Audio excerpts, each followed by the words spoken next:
they're not. They're not. Okay. They're not together very that way, because I do retention, I do disability service, I do entrance level testing, I do tutoring, I do library services, so it's like. So that's it, that's the next job. I never thought of it that way, like. Yeah, block it because the funding is different. So in It's like secondary, that primary, razzing secondary a kid level. about not showing up to class, and then the next minute, I'm like, That's what. hey, what can you do to help? It's kind of weird. I go with the sandwich method. Sure, they'll get them. Yeah. In ours, we don't have that. Well, and like you said, some of the licensure that goes with, because we have the law enforcement and then all the medical programs, they have their own criteria for the state boards. And so, I mean, that's, they're not going to fit within the register. Part of the program. They're not, you know, and so I'm working on showing them through this. Hi, Jane. Hey there, So that maybe just getting everything open in front of me.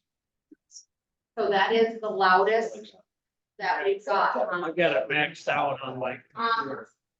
So the speaker isn't real loud, so you guys can't hear. Squeeze on. Okay, am I loud enough? Am I coming through loud enough? Well, it's just not quite loud enough, I guess. Yeah, we're just gonna Okay. need to settle down and See if I then can- retrain, and then I think we'll be able to hear you better. Let me see if this, And your volume on your computer go up. I've got that maxed. Is there anything I can do from my end or wouldn't that matter? There, it's better. I found there's a button on the machine. Keep going as far as we'll go. That's better. And I don't, Testing 1, 2, 3. Much better. There we- Okay, okay, Yeah. okay, and I guess Jane, as far as we're concerned, I think you go ahead. You've got the floor, right? Everybody's good? Um, okay, I'll go for it if you're all set. Good afternoon, everybody. We made it on time and we're all here. Let me clarify one thing before we get started. My understanding was that this afternoon I get to give you my pitch about ESA protocols. And you get to ask anything you want about ESAs or service animals, anything about animals on campus. And then tomorrow morning, we're going to do all of the other questions, anything you want. It's fair game. But today is about animals. Is that what you're understanding? Correct. Okay. And we have how much time scheduled for today before you've got something else on your schedule? Well, we're on your time, so you go as long as you want to go because this was your donation to the group. Okay. All right. Fair enough. Well, I will. Okay. I can hear you all just fine, which means that I'd rather not deal with going through the computer in any kind of, oh, there's at least one person who's not there with you that I'm seeing on screen. Are there other people who are remote? We have 3 on remote. Okay. One of you who's on remote, is it Amanda I'm seeing? Say something. Open your mic and say something. I want to see if I can hear you. Hi, Jane. Okay, I can hear you. All right. That being said, then, because of the way this whole thing is set up, it would be better for me not to be dealing with trying to read stuff in the chat feature and whatever. I will stop periodically and ask for questions, and you can get on your mics and talk to me, because again, I can hear those of you who are all in the room with no problem. And apparently I can hear those of you who are remote. So I will stop and ask for questions. If I don't stop soon enough and you have a question, say, Jane, I have a question, and interrupt me. Those of you who know me well know that I talk whether anyone is listening or not. It will not bother me to have you. Don't laugh. It will not bother me to have you interrupt, but let's make the most use of our time and deal with it as we go along. Fair enough? Fair enough. How many folks have we got there?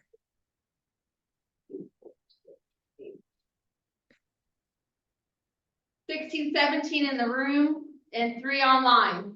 That's very good. All right, let's talk. I asked, Dan is right. I asked for this session. because you are, you are lucky 13, as it turns out. I have done this presentation for a dozen other state groups at this point in time, and I've got at least 4 or 5 more set up on the schedule. This is my pro bono work for the spring, if you will. Many of you know that I have gotten the reputation, for better or for worse, of being the dog whisperer in the field of disability services. I'm the one people come to when they've got questions about ESAs, service animals, etc. And it's because for a long time now, it's an issue that I have been focusing on in my classes and in the stuff that I write, etc. I do a class that at the moment has morphed into, the current title is Fantastic Beasts and Where Not to Find Them.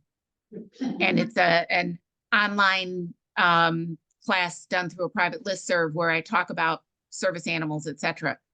But it started out way back, actually 2015 was the first time that we put together an ESA watch list. And the ESA watch list actually came out of one of those classes, because it was at the point back in 2015 where we were just starting to see a whole lot of those fake letters in support of ESAs. And we were trying to get a handle on who was writing all of those fake letters. And so I invited people to send me the names of people who wrote them letters that were questionable.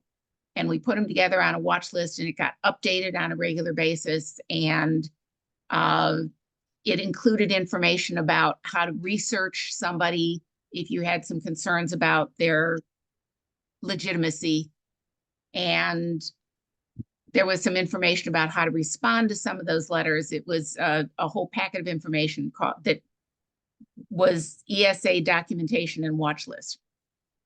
And I've been putting it out in some updated form since 2015, and it's getting us nowhere, because the number of bad letters that we're seeing have, if anything, increased. And it was already bad before COVID. But now, since COVID, where telehealth services have become the norm for all sorts of legitimate reasons, it makes it even harder for us to deal with the bad actors who are writing these letters through internet connections, etc. And it's gone from bad to worse. And I kept trying to think of a way to change the dynamic, to figure out a better way of dealing with this. And several months ago, I think I found the system, and I am not sure whether Dan passed this along, but my title for this session is finally a better mousetrap. I think I've built a better mousetrap, and I want to share it with you because I am hoping that you will find it useful. Now, some caveats before we start. Let me get a sip.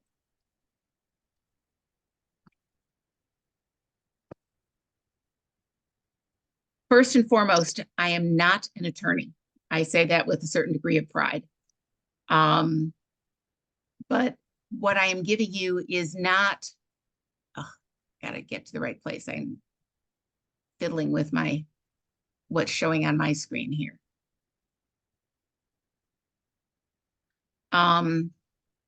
What I am not giving you is not legal advice. Hold on just a second.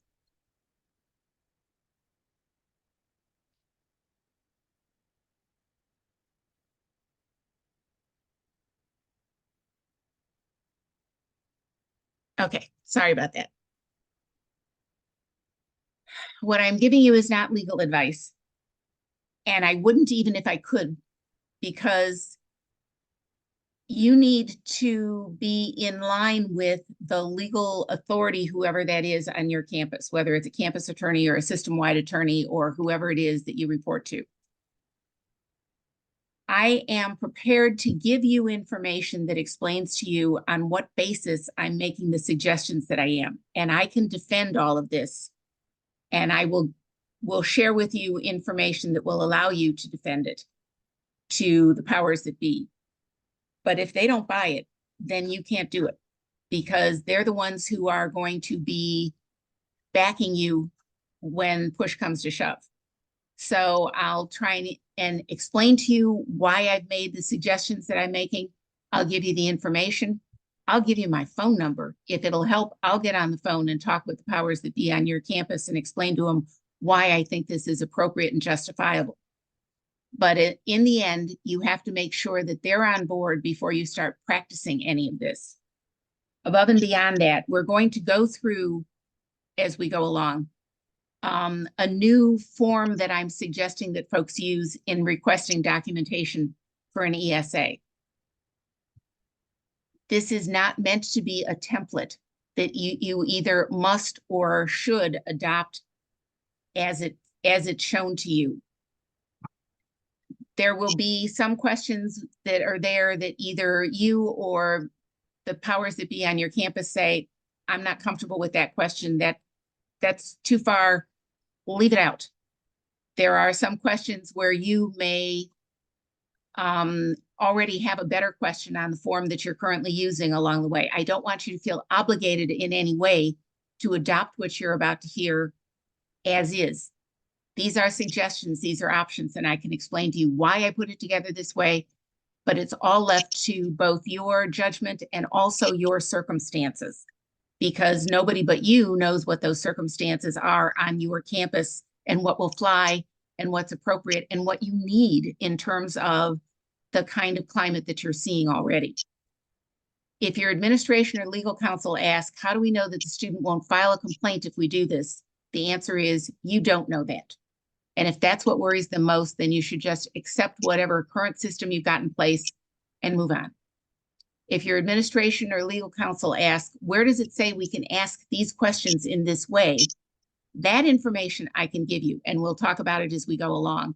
And hopefully Dan shared with you the two pieces that I sent out. I sent them in both PDF and Word format so that they're fully accessible if anyone needs them that way.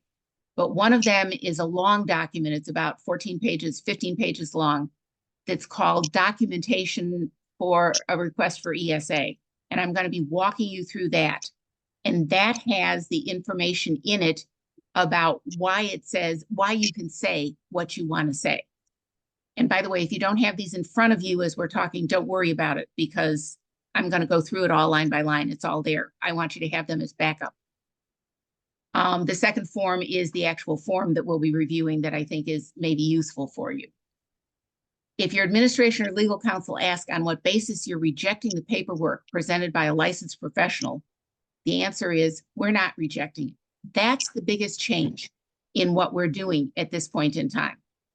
We have spent the last 8 years plus, more than that, almost a decade, fighting the documentation that is brought to us by people that we don't believe should be providing that documentation, by sources that do not have adequate knowledge of the student. Everything from the people who'll write anything for their $69.95 or whatever the cost is up to these days, on up to people who spend a little bit more time with the student, but are still writing a letter because the student asked them to and not because it's appropriate, necessary, or they know what they're talking about. We've spent ages fighting the credentials of the individual. And that's part of the problem, is that we would get to a certain point and we could show that they didn't have the background, that they didn't know the student well enough, that the information they were giving didn't make sense in the context of their contact with the student. And the attorneys said, oh, but they're licensed in the state of South Dakota, so you can't argue with them. You have to accept it. This system says, let's stop arguing with the credentials of the individual. We're going to deal with the information that they give us instead. So you are not bucking the system. You are simply refocusing what's important to you. If your administration or your legal counsel don't want to take the chance, then don't do it. You can't get in any trouble from a legal perspective from saying yes, no matter how ridiculous the claim. There's nothing to be ashamed of if the institution chooses to take the path of least resistance and tells you to just say yes. Rather, it's very brave of the institution to be willing to say, stop, enough, we've had it. Okay, with that in mind, Any questions thus far? I haven't given you much to question yet. Okay. Let me get a sip.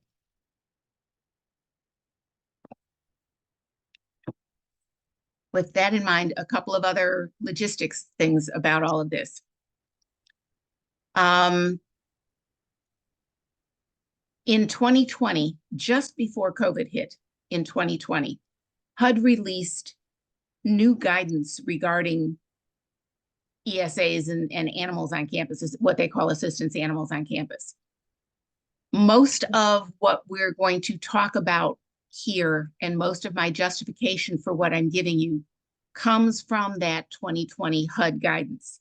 In a few places, it's not from the 2020 HUD guidance, it's from the UN Kearney settlement, which is the granddaddy of them all as far as we're concerned at the college level. UN Kearney had a case that started in 2009 and was actually resolved in 2015 through the Department of Justice. And the settlement agreement that they came up with for UN Kearney is a great model for us to use as we look at setting up policies and procedures for ESAs, because it's the first and best case that dealt specifically with ESAs in college. It's the first time that it was not something that had to do with how HUD looked on ESAs in condo associations and rental apartments and that kind of thing. This was about ESAs in college. And the true beauty of the UNK settlement is not in what they decided about the ESA, but in the policies that they approved for UN Kearney to be used from here on out. They approved 3 policies. One is a policy regarding housing accommodations in general for students with disabilities. One is a policy specifically regarding assistance animals, in our case, ESAs, in housing. And then they left alone the service animal policy that already existed. But those policies that come out of the appendices of the UN Kearney Agreement are tremendously powerful for our purposes because they were vetted by the Department of Justice. Now, if this was a housing related case and about ESAs, which are covered under HUD and fair housing, why was it through the Department of Justice? And the answer is, excuse me, the answer is that HUD does not have its own attorneys that go to court or that resolve complaints and that kind of thing. When there is a HUD-related case that is to be resolved, it goes through the Department of Justice. So even though HUD raised the question and it's HUD's rules we're dealing with, it was the Department of Justice that came up with the solution, and they're on our side. What's in that agreement for colleges and universities, there's one and only one thing I would change in the UN Kearney Agreement if I had my choice. Other than that, everything that it says in the UN Kearney Agreement is useful for us at the college level and a good model. And you can't, when somebody comes to you and says, why is this in your policy? You can't say, I'm sorry, when somebody comes and says, why is this a rule? You can't say it's a rule because it was in the UNK policy. What you can say is, this is in our policy. This is the policy we have made. And our policy is based on a policy approved by the Department of Justice for the University of Nebraska Kearney. In other words, you don't get to say it because Kearney said it. You put it in your policy. And if somebody asks why you put it in your policy, the answer is because they approved it for Kearney. But because it was approved by the DOJ, it's what you need it to be. Now, the UN Kearney settlement doesn't say everything we need it to say in this day and age. The UN Kearney settlement came through in 2015, but it is useful in the context of everything that's there is good. It doesn't go far enough, and we've had to interpolate a lot of other things, but everything that's there is good. So if you don't have a copy of the UN Kearney Agreement, excuse me, available to you, if you want to write to me after the fact, I'll be happy to email you a copy of it, and so that you have it for your files, should somebody want to see it. Okay, back to the HUD guidance of 2020. The HUD guidance of 2020 replaced, as in subsumed, the HUD guidance of 2013, which is what we had been dealing with up until that point in time. And most of what you see and are about to hear comes from the 2020 HUD guidance. There are a few places where it doesn't, where we're either not using the HUD guidance or where we are going beyond what's in the HUD guidance. And the question is going to come up as to on what basis we have the right to do that. And the answer is because the HUD guidance of 2020 is guidance.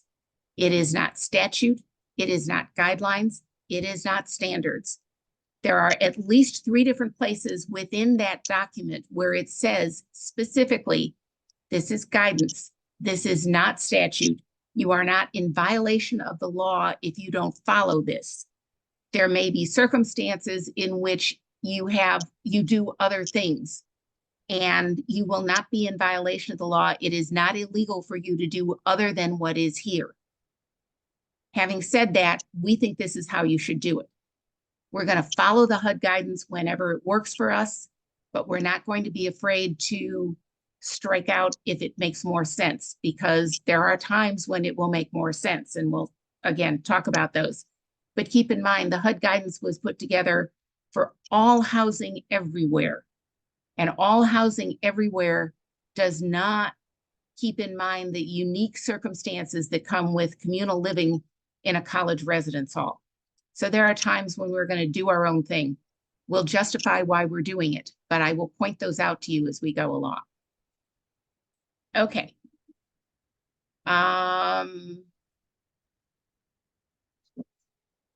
Why are we making this change at this time? The HUD guidance repeatedly references the idea that you have a right to make decisions based on, quote, reliable information, unquote, submitted with the request. We've spent years insisting that the letters for hire aren't reliable because they don't come from a reliable source. The letter writers don't have adequate knowledge of their clients. And that approach is getting us nowhere. It's time we started focusing on whether we're looking at reliable information. Is there enough information and detail presented to allow us to make informed decisions about the request? If all we're given is some vague statement of diagnosis and an even more vague suggestion that the ESA will fulfill a useful purpose, coupled with some very direct threat of legal action if we don't do what they ask, we should be in a position to say, I don't have enough information to consider this request. When I have the answers to all the questions asked, I'll be happy to talk with you about the accommodation. We don't need to reject either the letter or the letter writer. We simply say, that's a start, but I need more. Now, in the 2 documents that I sent, on page 6 of the longer document, there is a paragraph, and I'm going to read it to you because it's incredibly important. It's the one thing that you need to go back to the powers that be more than anything else. Note, at some point, either the letter writers or the college attorney may point to the reference in the HUD guidance that indicates that for purposes of supporting a request for an ESA, documentation of disability may be provided by a letter from the individual's healthcare professional. Again, for purposes of supporting a request for an ESA, documentation of disability may be provided by a letter from the individual's healthcare professional. That's true. That's what it says. But the guidance goes on to state that, quote, once a housing provider has established that a person meets the Act's definition of disability, the provider's request for documentation should seek only the information that's necessary to evaluate if the reasonable accommodation is needed because of a disability. We're accepting the letters for hire as establishing that this is a person with a disability. And again, the guidance says, for purposes of supporting the request, documentation of disability may be provided by a letter. We're accepting the letter as providing documentation that this is a person with a disability. Now we're asking for further information necessary to evaluate if an accommodation is needed. The information in the new form is specifically targeted to the question of the need for an ESA.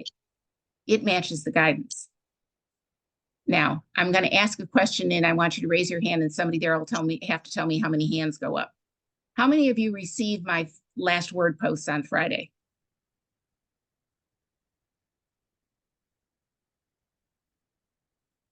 I see at least 5. Okay, so most of you do not. If you are interested, after I get off, the rest, the 5 people who just raised their hands can tell you whether they think it's worth it or not. But if you're interested in getting my Friday posts, it's a blog kind of thing. It would be a blog if I was technologically savvy enough to get it up online, but I'm not. So I send it out on a private mailing list. But it's my ruminating on whatever topic happens to be on my mind at that point in time. And last Friday's last word was about what we're about to talk about here, because I have come to the realization that something that I thought was common knowledge and accepted has kind of slipped into unconsciousness along the line. When we talk about documentation of disability and need for accommodation for a student with a disability, there are 2 reasons why we ask for documentation. The first is to establish if this is in fact a person with a disability eligible for protection under the law. The second is to establish what, if any, accommodation that person with a disability needs. Those are 2 separate steps. We know that. We do that every place else along the line. When was the last time that you took a prescription pad diagnosis from somebody who said, this student is LD, give him whatever he wants, and let it go at that? Even if it came from a licensed professional, you would still want a whole lot more information before you figured out what accommodations you would be providing for that student. We have always known that we asked for documentation if this is a person with a disability, and if so, what, if any, accommodation they need. That's what we've always done for everything else. And somewhere along the line, we lost that when it came to ESAs. We got so hung up on the bad actors who were providing the documentation that we forgot that having to accept the fact that this was a person with a disability didn't necessarily obligate us in any way to accept the fact that they needed accommodation. It's always been separate, but we lost sight of that with ESAs. And what really the post last Friday was all about was recommendations. The letters from the bad actors say, this is a person with a disability, and I am prescribing this ESA for that student, and here's the specifics. You know, some of them go into it's a dog and it's X number of years old and it's named so-and-so and he has to have it for X, Y, and Z reason. Okay. We're not going to argue anymore with whether or not this is a person with a disability. But as far as what you're going to do about it, whether or not you're going to assign the accommodation of an ESA, that's your decision to make. Nobody outside the institution has the right to tell the institution how it will go about providing accommodation for a student with a disability. That's your decision to make. That's what they hired you to do, is to make sure that the institution is serving the needs of students in order to fulfill its mandate. But that's your decision to make. And again, you do it all the time when it comes to academic accommodations. If you get a letter from the student's LD specialist that said the student really falls apart under time pressure and he should be allowed to take all of his tests untimed, would you do that? Or would you say, we don't give untimed tests here. We're prepared to give extended time, but not untimed. You've just said, we'll decide how to accommodate this student. You've given us the information we need. Now we'll take that information and we'll make a decision about it. If the student, if you had a blind student who said, because I am blind, math is really hard for me, and so you should waive the math requirement for me because I'm blind and it's not easy to do math when you're blind. You wouldn't do that. You'd say, you're blind. All right, let's figure out what accommodations we have to make in order for you to take math and fulfill the requirements of being a student at this institution. We're not doing anything new or different. We're just applying the same rules we've always applied, except this time we're applying them to students, to the provision of an ESA as an accommodation, and saying, thank you very much for letting us know that this is a person with a disability for whom you think an accommodation, an appropriate accommodation would be an ESA. We need some more information about why you think that, and then we'll decide whether or not to grant the ESA and which ESA to grant. Those are our decisions to make. They always have been. It's time we started stepping up. Okay. Any questions thus far? I have a question. Yes. What would you say to a student who has, gone to Google School and has looked up their rights and then says you have to make this accommodation because it's legal?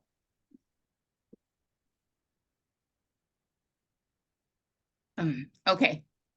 Do you have to be polite, or can you just tell them what you really feel? I'll assume you're going to be polite about it. Okay, it depends on whether they bring you something off the internet or whether they start quoting to you from the HUD guidelines. If they bring you something off the internet, if they say, I looked it up and it says on the internet that you have to do this because this is the law, which is going to happen more often for the people who bring you the bad letters, because when they go to the sites where they went to get those bad letters, they're going to give them bad information. If it's that kind of thing, if they're dealing from misinformation off the internet, I would say, I'm not sure where you found that information, but that does not match with our understanding of the law based on the HUD guidance and best practice within the field, etc. We have set up our rules on those bases, and these are the rules.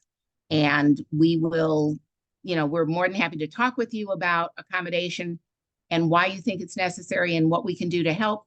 But this is our policy and practice. So I would simply say to them, acknowledge the fact that they've seen that someplace and say, but that's not our understanding, we go here.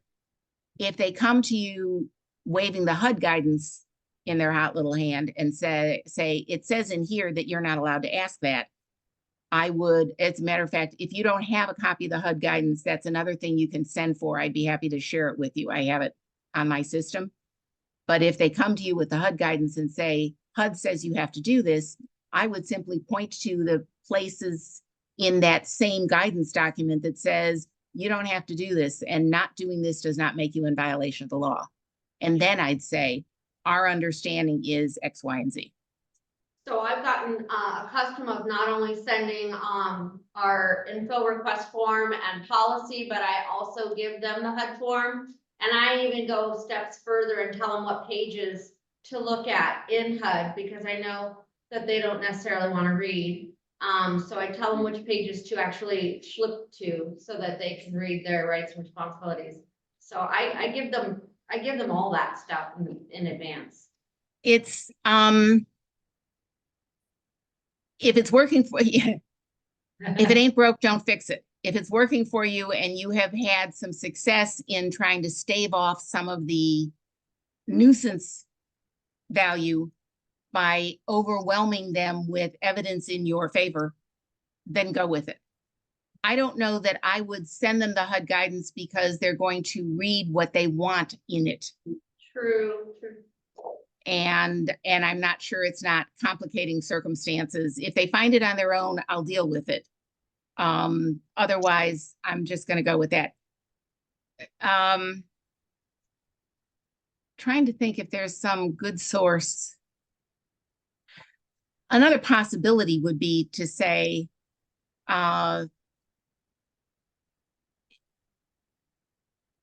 these are the rules that we put together based on X, Y, and Z, based on our understanding the law and our reading of things, including the UN Kearney settlement and the HUD guidance, etc., and then have a place on your website where they could go look at those if they wanted to.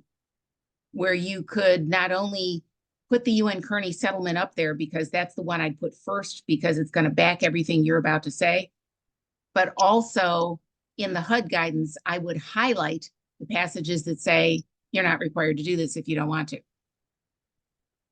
That'd be another way to do it. Rather than sending it to them, give them links and let them go look it up if they've really got the emphasis, if they've got the will to go that route. But the fact that you're providing it to them makes it even more clear that you know what's there and they're not going to be able to use it against you.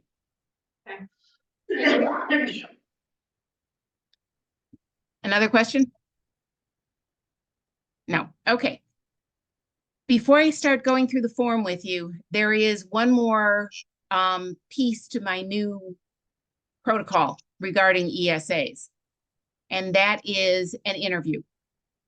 The second step in this newly proposed format for gathering information is an interview with the student. It seems ironic that for more than a decade, we've been focusing our attention on the interactive process and listening to what students have to tell us about their disability when the needs come to, when it comes to academic accommodations, but we've largely ignored our own advice when it comes to ESAs. We have, again, slipped into the bad habit of interviewing the student primarily about where they got the bad letter instead of interviewing the student about why they want the ESA and what information they have to tell us. And I guarantee you, folks, that as practiced and as smooth as those bad letter writers are in answering our questions about on what basis they're making these statements and what it is that the animal will do, etc., the students aren't nearly as well rehearsed. And when you sit down to talk with a student about what it is that, about why they're going for an ESA at this point in time, it's more information that you can use in making a decision. And I should have clarified from the beginning, nothing in what I'm about to give you, in what I'm about to share as far as the student interview, nor in the form itself. There is no one question there that rules the student in or out for having an ESA. What you are looking to do is gather information. You want to gather all the information you can regarding why the student wants, needs, is asking for the ESA at this point in time. And when you get done, you will look at the totality of that information and make some decisions. On page 7 of the longer document, I've given you a list, some ideas about questions that you can ask in an interview with the student. What is your understanding of the purpose of an ESA? Why are you asking for an ESA at this time? I gave this presentation to the folks in Kansas. They were one of the early ones that I did. And somebody from Kansas sent me a copy of a form that they created as a result of what I suggested. They chose, rather than an interview, to simply have documentation come from the student about their ESA as well. So they sent it out in paper. And they asked the student on the form, why are you asking for an ESA at this time? And the student's answer in her own handwriting was, my mother thinks I have anxiety. Everybody in my family is always anxious. And she thinks if I had my dog with me, I'd be a lot more relaxed at school. Okay. In and of itself, it's not the only thing that I'm going to go on. But when I look at the totality and the student is telling me that she was diagnosed by her mom as being anxious, and mom thinks it'd be a great idea, yeah, that's going to weigh on my decision as to whether or not to approve this as a necessary accommodation for a student with a disability. How do you think having an ESA will help you in dealing with your mental health concerns? Okay, sneaky question. And this is going to come up in a couple of other places along the line. How do you think having an ESA will help you in dealing with your mental health concerns? Remember I said there are times when we will deviate from what it says in the 2020 HUD guidance? This is one of them. In the 2020 HUD guidance, HUD took out reference to ESAs being for individuals with mental health concerns. They removed reference to mental health in the 2020 guidance. It is in the 2013 guidance, but it is not in the 2020 guidance. In the 2020 guidance, they talk repeatedly about the animal having a therapeutic benefit, which logically would mean that if it's having a therapeutic benefit, it's for somebody with a mental health concern, but they've removed those words. We're going to put them back in. Every time we have the opportunity, we're going to talk about the ESA being for someone with a mental health concern as a matter of fact, not as a question, but that's what ESAs are for, because that's what's logical, appropriate, and necessary at the post-secondary level. And if somebody says, on what basis are you putting that in? My response would be, HUD isn't as clear in the 2020 guidance. They only talk about therapeutic support. But the 2013 guidance makes it very clear that HUD believed that ESAs were for individuals with mental health concerns. So we've just carried that over to what we're doing. Okay. How do you think having an ESA will help you in dealing with your mental health concerns? Your documentation suggests that you first saw your clinician on such and such a date. We've been asking that question a lot, but not this one. What prompted you to go looking for help at that time? Asking the student, why did you go looking for help? And you get some interesting answers on that one. Sometimes the answer you get is because as I understand it, I had to have a letter from somebody in order to be able to bring my dog to school. That tells you something. But every once in a while, you'll find a student who says, I've been working with a psychiatrist or a psychologist for years now regarding my depression and anxiety, but my psychologist won't write a letter because they don't believe in ESAs. That's why I went to this person to get the letter. That tells me something too. If I got that answer from a student, it would say to me, maybe this is somebody who ought to have an ESA, who fits in our understanding of what ESAs are for. Because there are more and more clinicians, legitimate clinicians, who are now refusing to write ESA letters. Interesting, somebody wrote me just the other day, the state of Arizona has now made it illegal for professionals to write ESA letters without certain kinds of background and training, and they're going after them through their state licensing board. Ohio's had that. I'm in Ohio for some years now. So if the answer to why did you go looking for help at that time is because the person I've been working with and with whom I've been having therapy for some time wouldn't write a letter for me, that's helpful to me in terms of making a decision on behalf of the student. So you're not just looking for ways to say no, you're looking for information. Can I just add up one thing Yes. too regarding some of the clinicians who are not wanting to write those letters? It's my understanding that the American Counseling Association, in their code of ethics for counselors, has actually indicated that it's unethical to write those letters. No, unfortunately, that's not quite true. Okay. There is a special interest group within the American Counseling Association. It's called the Interest Group on Human-Animal Interaction. It's like if you belong to a head, it's not a lot different than our LD community, or they used to be called SIG, special interest groups, and now I can't remember what a head's term is. Community practice, I guess. This was a special interest group, and they did in fact come out with a very straightforward statement right about that same time, right about the same time that the HUD guidance came out in 2020. The ACA special interest group came out with a letter that said, we think this is bad practice. You shouldn't be allowed to do it unless you have this kind of training. You should not be prescribing ESAs. Unfortunately, it does not carry the force of the whole organization behind it. It's not part of their code of ethics.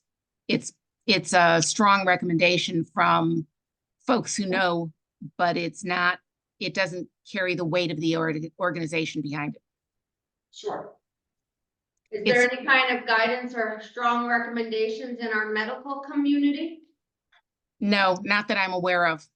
I can point you, although there is literature out there that suggests that there's a whole lot of people who are skeptical as to whether ESAs really do what they say they do. But there's literature on the other side that says they do. The bottom line is we have to go with what the law says, and HUD recognizes ESAs. So we will as well, but we're going to deal with them directly. But again, knowing that the ACA guidance is out there is not a bad thing in terms of being able to say, there are counselors who have made a strong case for saying that these kinds of letters shouldn't be written by anyone who doesn't have the appropriate credentials. And I wouldn't hesitate to use the ACA statement with your college attorney, but I don't think you can hold it up to the student as a reason for saying no to the letters that come from other people. Sure. But if there were state law that made it illegal, then it might work. I guess my concern with understanding that was what the ACA was stating, that it's gonna be more difficult for students to get those letters. And then you'd see some folks who are like clinician hopping, trying to find the right person to get those letters. Yes, So I- and yes, I agree. And those are the students who are going to come through from that question that I asked about, why did you go looking at this time? And yes, you're going to get some students who went looking to the wrong place online because your protocol says you have to have a letter from a professional, and their professional couldn't or wouldn't write the letter. Yes, I agree. So Jane, how do we, not being clinicians ourselves, how do we ascertain that a properly trained clinician truly believes that an ESA is not a good accommodation or a good thing for their patient to have? How do we walk that line? You're not being a clinician. You're accepting their judgment about the fact that this is a person with a disability, but you are not accepting at face value that this is the only way that that student can be accommodated. This is one of the other things that's talked about in that last word post last Friday. We are facing in our field at this point in time something that we've never faced before. When you turn down a request for a note taker for the student who was learning disabled because there was no indication that they weren't able to learn to take their own notes, nobody ever accused you of making that LD student more LD. When you said no to a request for, I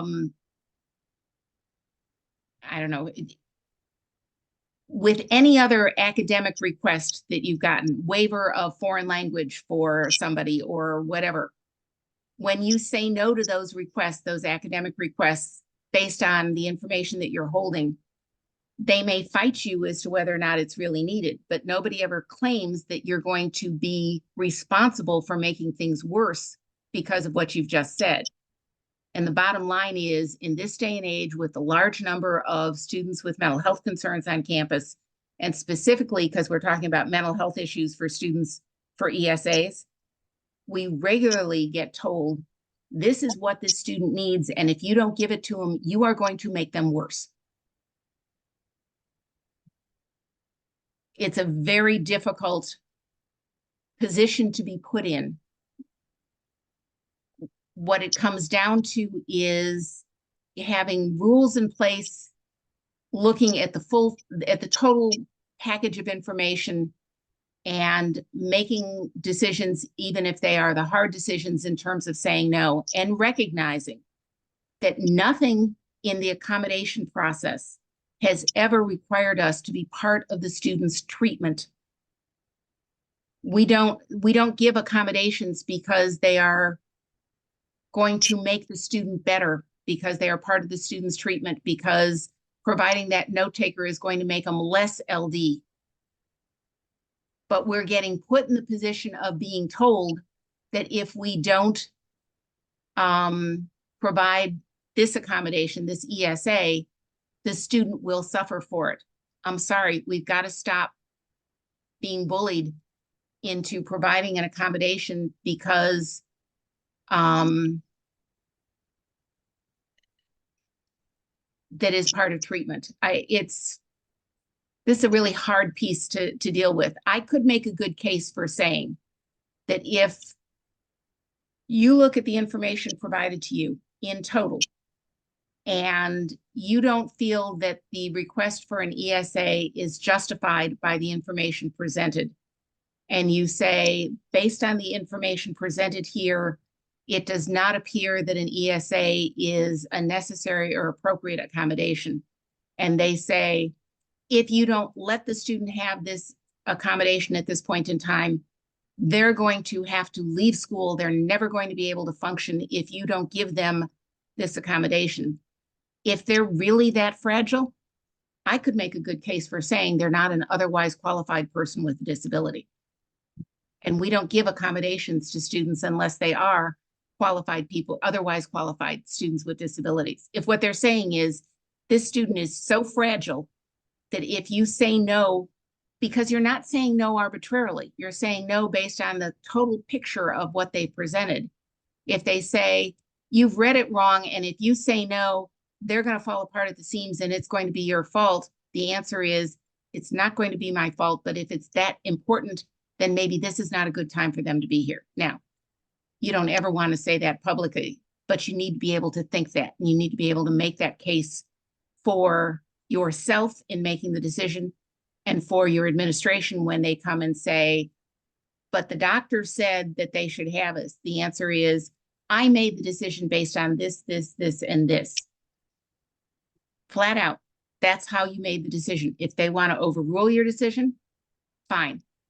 But your decision is not wrong, even if they say it will make things worse. Your decision is based on your judgment, which is what the institution hired you to do. That okay? All right. Let's go through the, I'm sorry, go ahead. No? Okay. Let's go through the form itself. If you've got it available and you want to open it up or look at it, that's fine. But again, I'm going to go through it with you line by line. At the top of the form, and this is a form that's called Request for Information regarding emotional support animal. At the top of the form, in a box, it says, note, ESAs may not be brought to the residence hall until official approval has been given to the from the Office for Disability Services. Please submit all necessary information with enough lead time to allow the office to fully consider your request. There's no question in there. There is no nothing that they have to do. That's a flat out statement. It says you can't bring the ESA to the residence hall until it's been approved, and you have to give us enough time to approve it. That's information probably appears at least 2 other places on your website or in the information you give out. If it doesn't already appear, you'll want to have it appear. It should be there. What you are doing is simply putting that information out to somebody again so that there is no question later on that they knew it was there. You know, so when the student shows up with the dog on move-in day and the Res Life people say, I'm sorry, you haven't had that approved. And they say, oh, I didn't need to. I'm getting it approved. I put in the paperwork. The Res Life people have to be resolute in saying, you may not bring the ESA into the residence hall until it's been officially approved. You knew that. You were told that. Okay, so this is really there for your protection. Then it's got the title, and underneath it in parentheses, it says, the healthcare provider need not use this specific form, but all the information requested here is necessary for the institution to have in order to consider the request for an ESA. The form is provided as a convenience. Again, you are not legally bound by what's in the HUD guidance, but we're not going to bucket if we don't need to. We're not going to reject anything that's there because it would be more convenient for us to do something else or whatever. The HUD guidance makes it clear that housing providers can develop a form to use in gathering information, but may not require their form and only their form to be submitted. The HUD guidance says you can't require them to use only your form. Okay, we won't require them to use only our form. This acknowledges that you're not requiring them to fill out this form, but you're also saying, but we need all the information that's here. You want to provide us with a letter or something else? That's just fine. But if we don't have all this information, we will not be in a position to consider your request. Note, consider your request, not grant your request, consider your request. When all is said and done, when you gathered all the information, you still are making a decision on your own. You are not obligated because they provided the information. But you're basically saying, you don't have to use this form, but we need all of this information. And if we don't have all this information, we can't move forward with your request. Again, not unlike whatever you've done regarding academic accommodations for years. You all have different levels of protocol for what you want for LD diagnostics or ADHD or whatever. But whatever it is, you have always said, we need this much information before we consider your request. That's what you're doing here. There's a statement that says, generally, we prefer documentation from providers in the state of, in your case, it'd be South Dakota, or the student's home state, who have personal knowledge of the student consistent with their professional obligations. Again, there's no challenge here. There's no suggestion that they've done something wrong or that you're going to reject it or whatever. It just says, generally, we prefer. This is a holdover from the old form that we've been using for a number of years. It used to be more useful than it is now. We used to be able to identify the questionable documentation when it came from someone who was geographically nowhere near the student. In these days of telehealth services, it's a less reliable indicator, but it's still worth including. When you're looking at the totality of information, yeah, I want to know that the person is licensed in the state in which you're working or in the state in which they're practicing. But if the licensing information indicates that this is somebody who is licensed in 4 different states or 6 different states, that tells me something too. That tells me legitimate practitioners don't go out and get licensure in 6 different states. And they're not likely to be 6 states that are close geographically to where they are. You'll find people who are living in Alaska who are licensed in South Dakota, Georgia, and Florida. I'm sorry, but when I see that on a letter that says to me, this is a letter from somebody who has had minimal contact with the student, this is from one of those letter writing sites, and it's part of the information that I can use along the way. There is a shaded box about 2/3 the way down the first page of the form that says, some websites sell certificates, registrations, and licensing documents for assistance animals to anyone who answers certain questions or participates in a short interview and pays a fee. Under the Fair Housing Act, a housing provider may request reliable documentation when an individual requesting a reasonable accommodation has a disability and disability-related need for an accommodation that are not obvious or otherwise known. In HUD's experience, such documentation from the internet is not by itself sufficient to reliably establish that an individual has a non-observable disability or disability-related need for an assistance animal. Excerpt from the 2020 HUD guidance. That is, in fact, an excerpt directly from the guidance, word for word from the 2020 HUD guidance. Again, it is not challenging what you are being provided. It doesn't require them to do anything with that statement, but it's there. It may be if you're getting one of those bad letters and the letter writer says, you have to accept this. HUD says that as a licensed professional, I can give you this information. Part of your response may be, we're not rejecting the information you're providing us. It's simply not enough.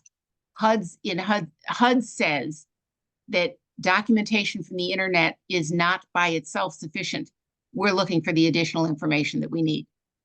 So it does give you more of an arguing space if you need it, but mostly it's just there to say, we know that there are bad actors out there and you're not fooling anybody. Okay, then we get into information about the student's disability. Federal law defines a person with a disability as someone who has a physical or mental impairment that substantially limits one or more major life activities. That suggests that a diagnosis, a label, does not necessarily equate with a disability, substantial limitation. What is the nature of the student's mental health impairment? That is, how is the student substantially limited? Okay, again, we snuck in reference to mental health impairment there. That's in there. This is another one of those places where we're not obligated to go with what HUD says, but there's no reason to bucket along the line. HUD says that that the landlord, which is us in this case, should not ask about the diagnosis of disability. You cannot require disclosure of details about the diagnosis. Okay, so we won't. We won't ask about the diagnosis. We won't ask about the label because, very frankly, the label doesn't tell us anything. We get those damn letters all the time that say this student has anxiety and depression and therefore will need so and so and so. That doesn't tell me anything. I want to know how they are impacted. I want to know how they are substantially limited by the diagnosis. I don't need the words. I want to know about substantial limitation. So what we've done is accept the HUD guidance, which again, if somebody comes in to look at what you've done or why you've done it, you can show them that you are wholly aware of what the HUD guidance says. And HUD says we shouldn't be asking for a diagnosis. We didn't ask for the diagnosis. We asked for information about the substantial limitation created by the condition.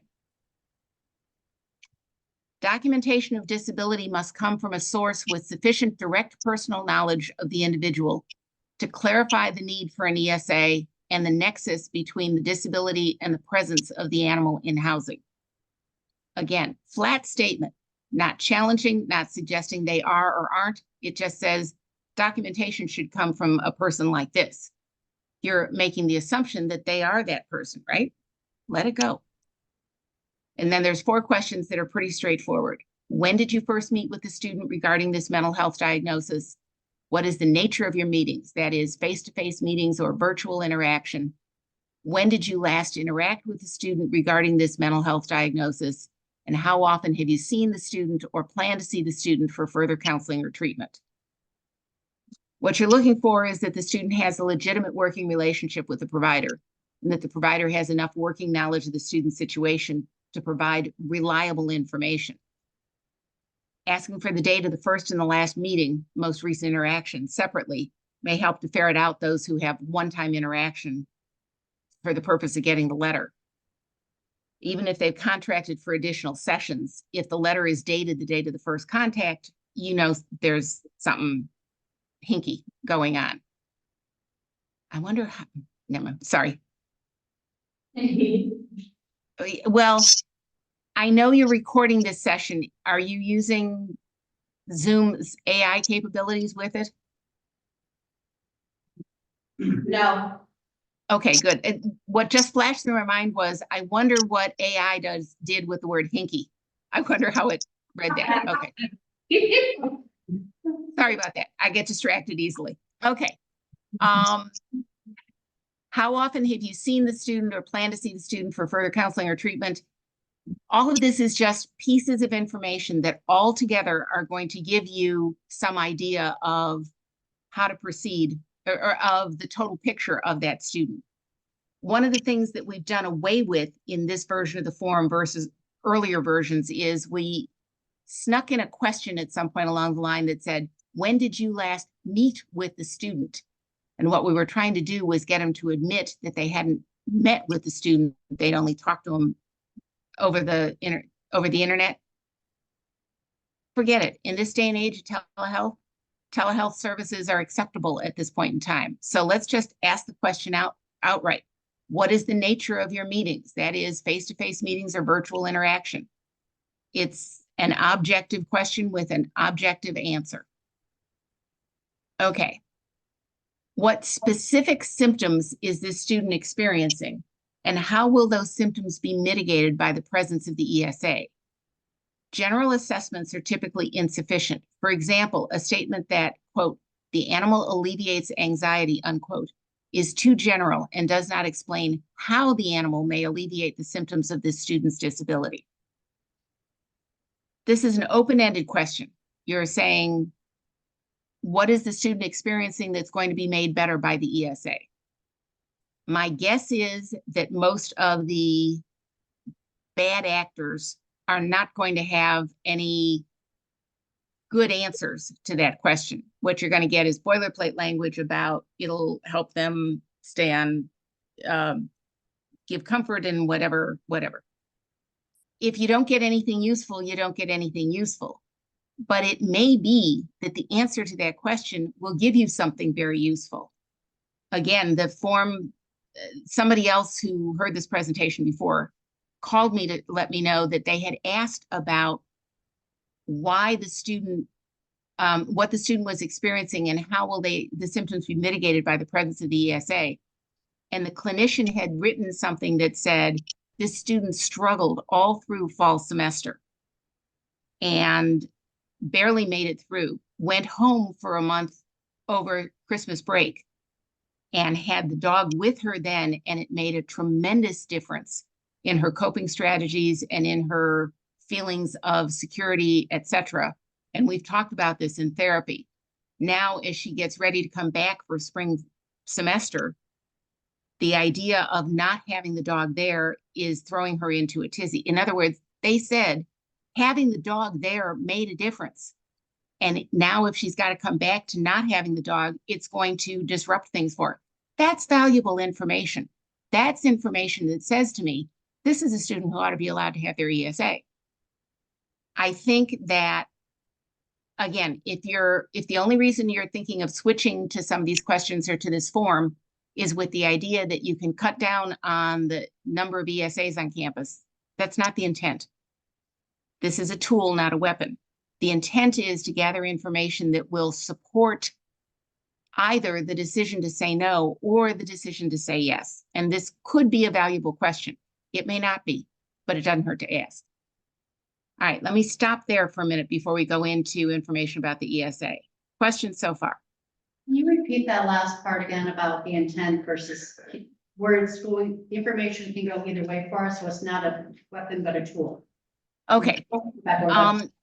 Yeah, and that's in the documentation piece that I've given you too. It's early on. This new protocol was not meant to be used as a weapon to cut down on the number of students who get ESAs.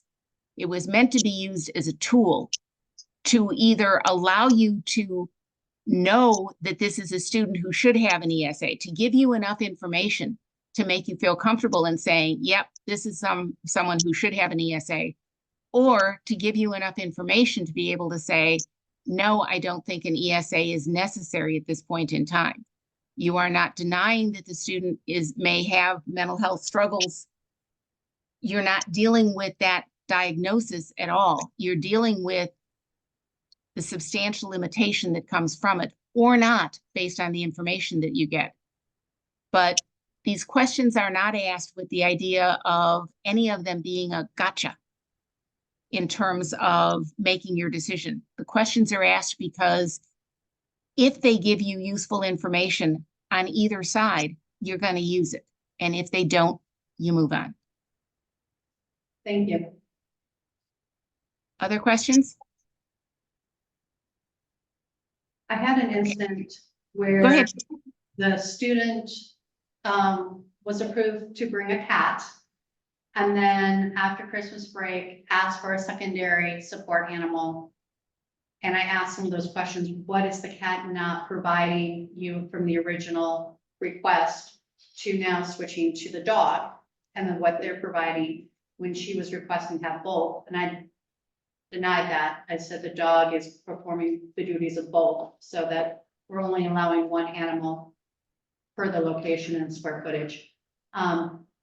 Was that, as we're listening to this, I feel like I did the due diligence in asking those questions and justify why I was limiting the animal count. So would that be appropriate? Okay. Yes, what you did was wholly appropriate in the specific circumstance you named, which is she asked for the second in the middle of things having been approved for one. And you did, as you said, you did your due diligence. You were willing to listen to what the student had to say, but having heard it, there was nothing in what she said that changed your mind. Having said that, let me take a brief sidetrack here about the whole issue of multiple animals for ESAs. I keep saying We are not legally required to follow the HUD guidance, but it doesn't mean that we can't refer to the HUD guidance when it says what we want it to say. Okay. There is nothing in the HUD guidance that speaks to the presence of multiple animals being approved as ESAs. The HUD guidance repeatedly refers to an animal, the animal, one animal. There are lots of good reasons for saying no to multiple animals under general circumstances. And like everything else in our field, you got to build in the weasel words. It should say, generally, we only approve one animal per residence or whatever your rule is. Generally, only one. You always leave open the possibility for an exception. But having left open the possibility of an exception, you don't have to give the exception because they asked for it. That's your rule, only one. If they're going to make a case for more than one, it's going to be because they've come up with some kind of significant reason why it has to be more than one. And that's not going to happen often. And you will read on the listservs, or maybe somebody here is going to say, you know, I approved 2 cats, or I approved 2 dogs because the student made such a thing. And it was okay. It wasn't a big problem. Consider yourself lucky. The fact that it can happen without there being a problem doesn't mean that it's a good idea to approve. You know, you get it mostly with smaller animals. They wanted 2 hamsters, not just 1. And I didn't see a problem because they were both going to be in the same cage. If you have a rule that says only 1, and they say, but they're both going to be in the same cage, it's not going to take up any more room. Can't you approve 2 here? Those 2 hamsters that you just approved set the stage for the 2 German shepherds that the next kid's going to want. You have a rule that says only 1 for a reason. And the only reason to have the second one would be because it'll keep the first one company. Don't go there. You will live to regret it. You will live to regret it, and I will get to say, I told you so. Okay. Let's talk about the information about the proposed ESA. There's a note. It says, note, there are some restrictions on the kind of animal that can be approved for the residence hall. It is possible the student may be approved for an ESA based on the information you provide here, but may not be allowed to bring the specific animal named. Again, you're simply making the statement. You're saying it up front. The process of approving an ESA for a student, it's a 2-step process. The first is to determine that they have need for an ESA, and the second is to determine what ESA they will be allowed to bring. Make sure you keep them as 2 separate processes. In most cases, it's not going to be a problem, but in some cases it will be, and you need to be in a position to say no to the bizarre or inappropriate requests. So you're just setting the stage and saying, regardless of whether or not we agree with you that the student has a need for an ESA, some animals will not be allowed. Just letting you know that. Okay, then it asks for the name of the animal, the type of animal, the age of the animal, and the size of the cage or crate needed for containment. Again, sneaky, built in as objective questions. Name of the animal, type of the animal, those are easy. Age of the animal. We are not asking it in the context of we only allow animals past a certain age to be here. You're just saying, what is the age of the animal? You are just asking the question. The answer they give you may give you more information to work from, but at the moment you're just asking for the question. And then it asks for the size of the cage or crate needed for containment. That's something that comes from the UN Kearney settlement, not from the HUD guidance. The HUD guidance says that you are not allowed to make decisions about an ESA based on the size, weight, or breed of the animal. The UN Kearney settlement, in the discussion of considerations in approving an animal, say that one of the considerations you can make is the amount of space needed for the animal, which suggests the size of the cage or crate needed for containment. So while you can't say no to a 180-pound Saint Bernard because it's a 180-pound Saint Bernard, the fact that that 180-pound Saint Bernard needs a crate that is however large it would have to be for the dog to be housed in the standard dorm room might be enough to say, this ain't gonna work, people. Aside from that, by asking on here the size of the cage or crate needed for containment, you have just made the assumption that they know that the animal will need to be caged or crated, that a cage or a crate is a necessary thing if there is going to be an ESA. You're setting the stage for the rules you'll come up with later. Okay. Somebody's gonna ask, can you really set a restriction on the age of the animal? The answer is yes, if you've got the guts to do it. This is one of those places where this is not a violation of HUD. This is a lack on HUD's part.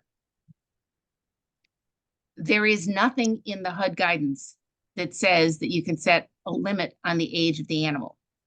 There is also nothing in the HUD guidance that says that you can't. The HUD guidance is silent on the issue of the age of the animal.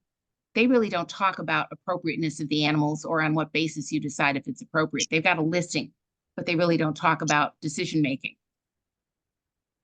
I don't know about you, but I have no qualms whatsoever in saying a 3, 4, 5-month-old puppy does not belong in the residence hall.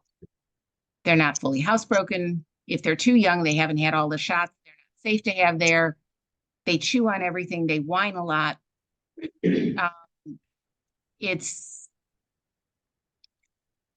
Puppies don't belong in the dorm. And usually when we get into these arguments about the age of the animal, it has to do with dogs.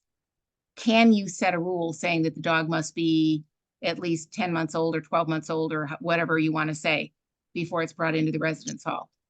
You can, if you put it in policy, and if you put in the weasel words, generally, we do not allow dogs less than 12 months old to be in the residence hall. Now, if you're facing a kid who's bringing an animal in August and the dog is 11 months old, I'm not going to argue with them. If it's about to be 12 months old and during the time that it's there, I think it, like everything else, it needs to be managed reasonably. But is it appropriate to set an age limit for a dog in the residence hall?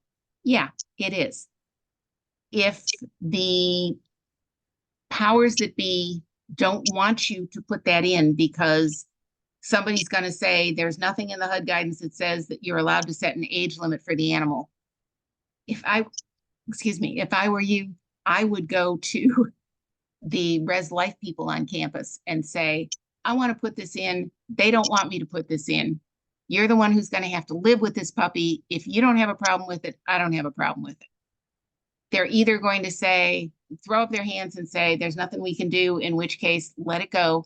Or they're going to say, oh my God, we don't want all these puppies around here. By all means, let's fight this. And you'll get some kind of an ally to go with you. But can you set an age for the animal? I believe you can. Quick question on that. Uh-huh. At my institution, starting next fall, we're actually having a pet-friendly fall where the policy is going to be that this animal must be a minimum of 1 year old and have all their vaccinations, be licensed by the city. But that's going to be for any student who wants to have their animal, one, pet, cat, or dog. So now, since that's the policy for that pet-friendly fall, when it comes to ESAs, then surely I can just say that that animal must, per our residence life policy, the animal must be at least 1 year old. Is that what I'm understanding you to say? Okay. I'm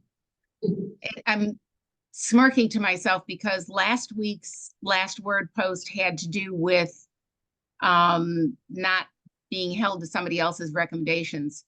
The week before that, the last word post had to do with a school that has taken the step your school has done and gone with a pet-friendly campus for the fall and what the problems will be to go with it.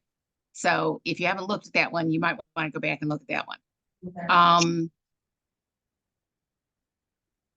If you are on a campus that has a pet-friendly policy that says the dogs must be at least 1 year old, can you say that if this is the policy for everybody else, then this is the policy for ESAs? Yes and no. You cannot say because we made this a policy for pets, for all pets, it's a policy for you, because by definition, ESAs are not pets. Good point. Okay. Mhm. By definition, ESAs are not pets. Therefore, the rules that they put together for pets will not apply to ESAs. However, you can say our rule is that ESAs must be at least 1 year old for the same reason that we have required it for pets in terms of their being appropriate to the residence hall. So in other words, you can set the rule for ESAs and use the reasoning that went into it for the pets. But you can't say, we set it over here for pets and so it applies to you too, because it doesn't. So a follow-up question to this, because this is a change at my institution, is the way I'm viewing this kind of moving forward, is that since we are already have an option for all students to take their animal to Northern, to our school, that really the request for an ESA should only come into play if they're looking for equal access to a different hall, because that hall offers programming that's more specific to them. For example, there's a trio community that they want to be a member of, and they want to have an ESA, and they qualify for an ESA. Otherwise, we have an opportunity for all students to have an animal on campus. Do all, the pet-friendly policy, is that in any residence hall on campus? No, we have one residence hall that will be pet friendly.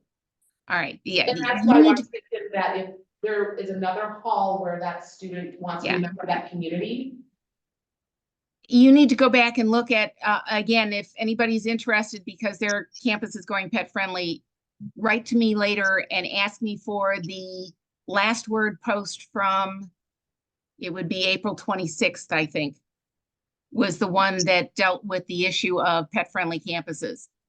The problem is that it's not going to take students long to figure out that if they bring their pet to school, they're limited to one residence hall, and they're limited in a lot of other ways that go with the rules that are being set up for that residence hall.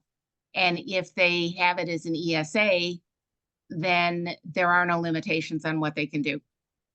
And I don't think it's going to cut down on the number of requests. I think it's going to add to them considerably because it's a way around the rules. gotcha. But only time will tell. And in the article it talks about, I spoke with one person who's on a campus that's gone pet friendly about 4 years ago, and it's working great for them. And I talked to somebody else who's going pet friendly in the fall, and she is inundated with ESA requests because they don't want to be limited to the one hall involved. So it could go either way. We'll cross our fingers for you. Okay. Kelly, though, am I remembering correctly that you were not charging a fee up front for the pets, right? Correct, there is no upfront fee for the animal in the pet friendly hall, or necessarily for the RESA either. But there is an agreement the student needs to sign saying that, hey, if we need to replace carpet, you will be charged for said replacements. You know, so they sign off on all of that. The pet friendly hall was chosen to be pet friendly because there is no set carpet in that hall, it's like linoleum. It's cement block, I mean, it's a pretty basic residence hall.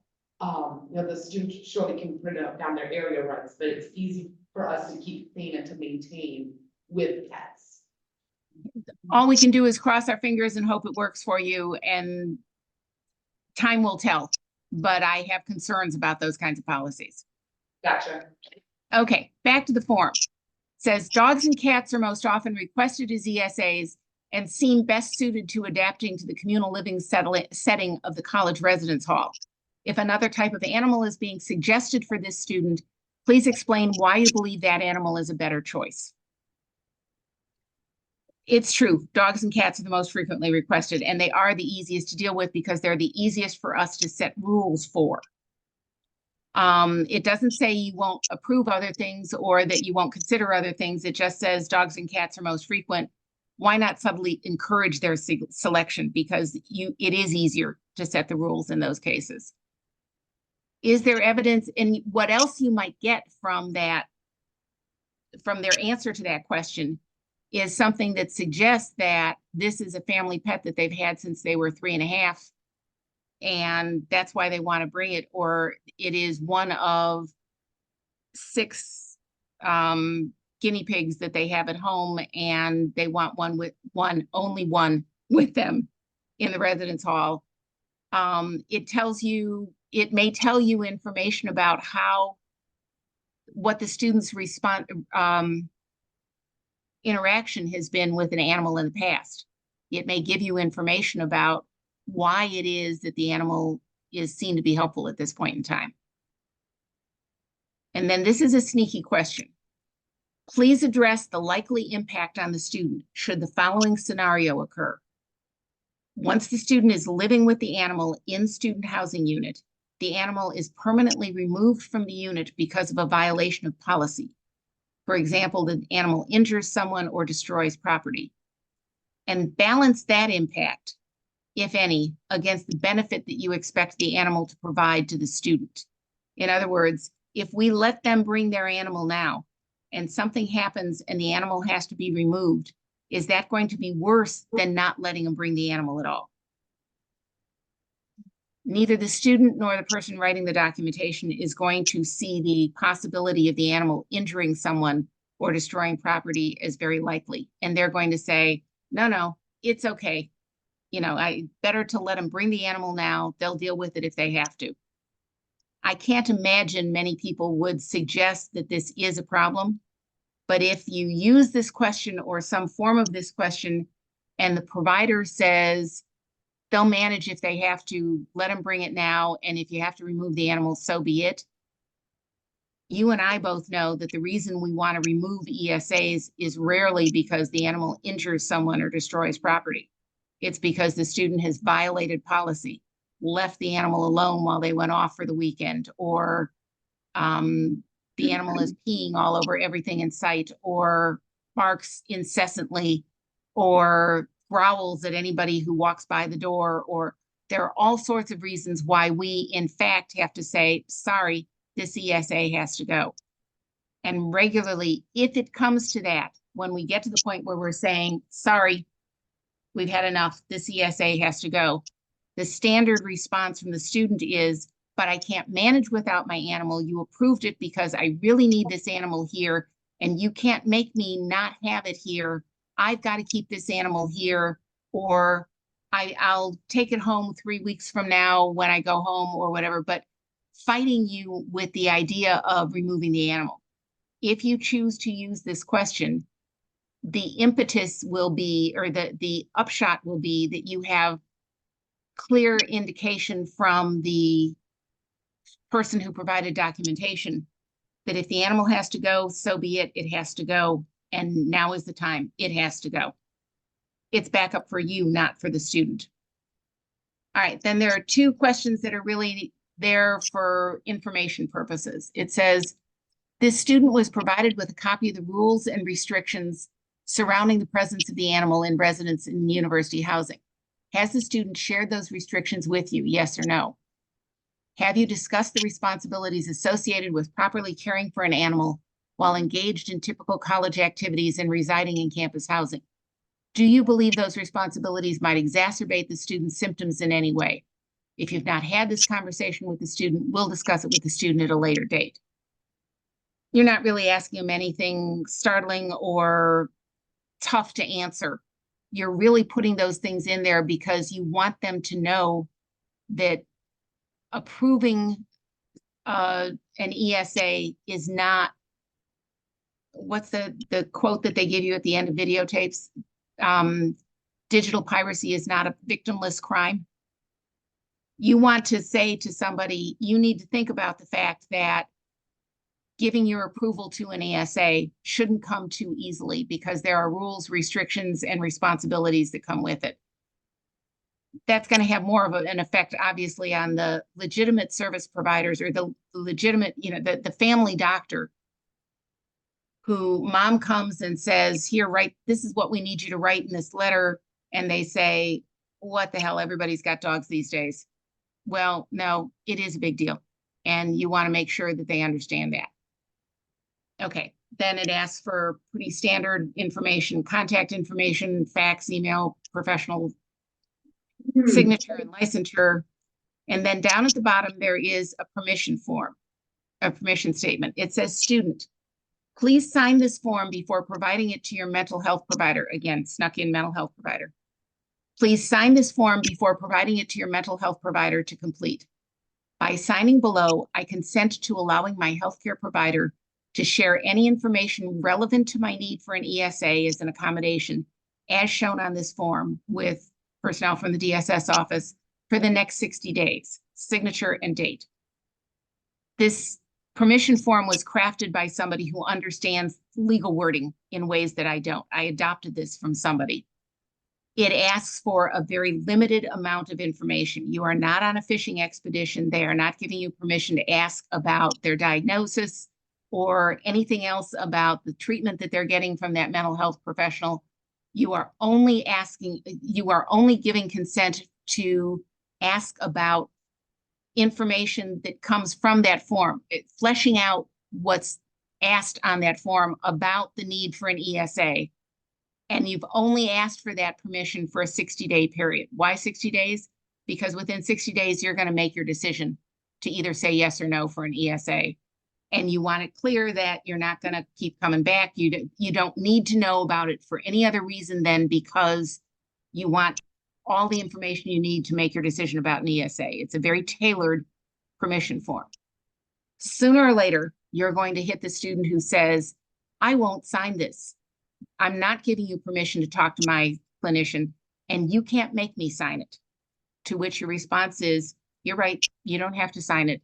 And if you don't choose to sign it, that's fine. But please know that we can't consider your request until we have all of the information. The reason we want permission to go back to your clinician is so that we can flesh out the information requested on this form so that we'll be able to consider your request.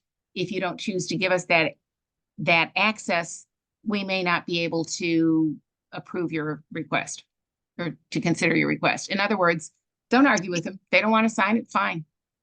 But you let them know that you're asking for information only to fill out the information, the request that is there, only to fill out the information that you've asked for regarding the ESA. And until you have all the information, you won't consider the request. Okay? Questions? One of the things that I've been doing for the last couple of years is the student release of information. We actually have a secure server with our university system. And so I have the students go to that, they log in, they have to use their student credentials and complete a release of information form that includes the contact information for their provider. I then download it in fax the questionnaire to the provider. Is that an okay, or is that putting an extra layer of effort by the students? I will say again, if it ain't broke, don't fix it. If it's working for you, go with what you've got. Not everybody sitting around the table there has that same kind of secure provider or secure permission thing available through their institution. If that's what your institution does for not only your permission forms, but for other offices as well, if that's how they've got it set up and it's working, leave it alone. Nothing on this form that I'm giving you is something that I think needs to be done or is necessarily better than something else. I think it's a good way to go. I think it's what I'm offering to you. You decide what to use and what not to use. Okay? All right. We've been talking for an hour and a half, and at least some of you have got to be ready for a bathroom break at this point in time. We did not talk at all about policies and procedures specifically regarding ESAs, which I hadn't intended to. This was about the documentation. We didn't get into service animals at all, so I'm putting that back on the list for tomorrow morning. We can talk about whatever you want. We'll meet back here at 8 o'clock your time, as I understand it, and throw the floor open for you to ask your questions. Anything else for right now? I think it was 9 o'clock our time. We have 9. Oh, I'm sorry. Okay, 9 o'clock. Yeah. I'm on- 9:30. You want to make it 9:30? Do I hear 10? Okay, 9:30 tomorrow we're going with. 9:30 your time, which is 10:30 my time. Correct. All right, I'll see you back here at 10:30 tomorrow morning, my time. And we'll talk about whatever you need. I hope this was useful for you. All right, take care, everybody. You too.